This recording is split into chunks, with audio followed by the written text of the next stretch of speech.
Well, I know I've got you hooked now. If you listen to The Man with the Boots Part 1, I know you're ready for Part 2. So here we go. The Man with the Boots Part 2, dedicated to the late, great Mr. Lewis Thompson.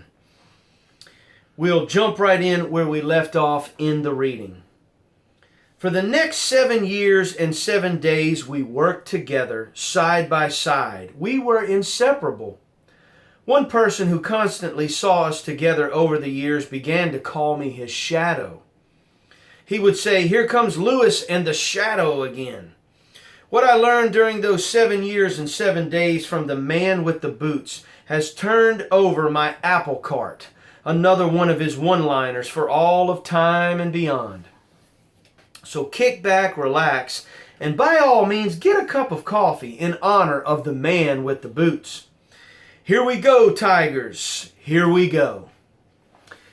This is entitled Burnout for Many Months as Pure Gold. One particular event that was very precious to Lewis and that he would refer to quite frequently was a prophecy that was spoken over his life. Years before I had met him, the name of the man that prophesied over him was Randy Bardwell, a missionary to Honduras, but at the time Randy was in the United States. Lewis recalls, as he tells the story, that the way in which the prophecy was given was not with pomp and circumstance and was not loud and boisterous. When Randy gave the prophecy, according to Lewis, it was simple, soft-spoken, and to the point. Randy prophesied by the Spirit of the Lord that Lewis would go through the fire for many months and burn out as pure gold. Whenever Lewis speaks of this event, he mentions how real it felt and how genuine he believes the prophecy was that night and still is. Pray for truth.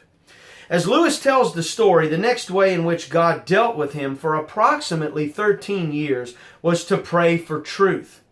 To know Lewis was to know him as a prayer warrior and faithful reader of the Scriptures. His usual custom was to wake at about 5 a.m. every morning and to read one chapter in the Old Testament and one chapter in the New Testament. He would always make a point every Monday morning to be at work at 6 a.m. for a weekly prayer meeting. During this time of prayer, he did not come to pray for material things or for God to do things for him as most pray, but rather he prayed for truth as God had put it on his heart to do so. As a matter of fact, he prayed for truth for 13 years.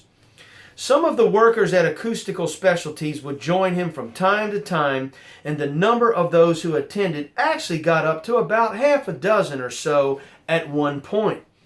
But they would always drop out after a while. It may have had something to do with 6 a.m. on Monday morning, or so you would think. No matter what happened, Lewis remained faithful to what God had called him to do: pray for truth. After a while, it had pretty much dwindled down to just Lewis and one other person, Nathan Selders, who would come on Monday mornings to pray. Lewis continued to go for the gold and believed God had called him to intercede and stand in the gap for his family, his friends, the pastors in the town of Baton Rouge, his company, and to pray for truth. He could still hear the voice of God telling him, "Pray for truth, pray for truth, pray for the truth." Position of testimony. After having diligently prayed for truth for 13 years, Lewis came across a minister on the radio who began to give him the answers to his prayers.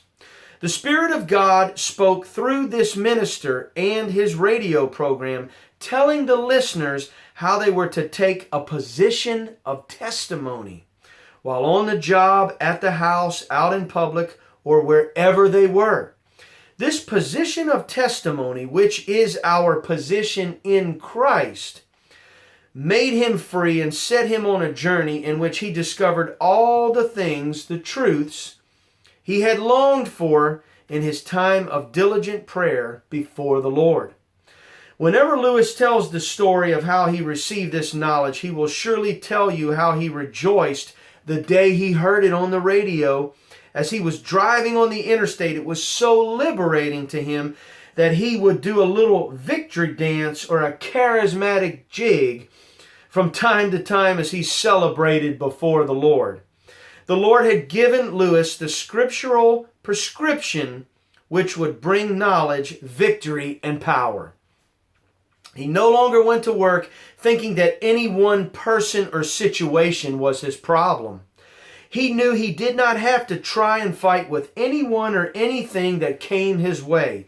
He simply took his position of testimony and let the Lord fight his battles. He was in position to be used of the Lord and open and ready to hear from the Lord. The mirror sermon.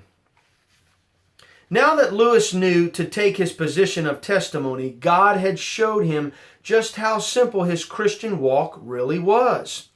It was now just down to God and Lewis.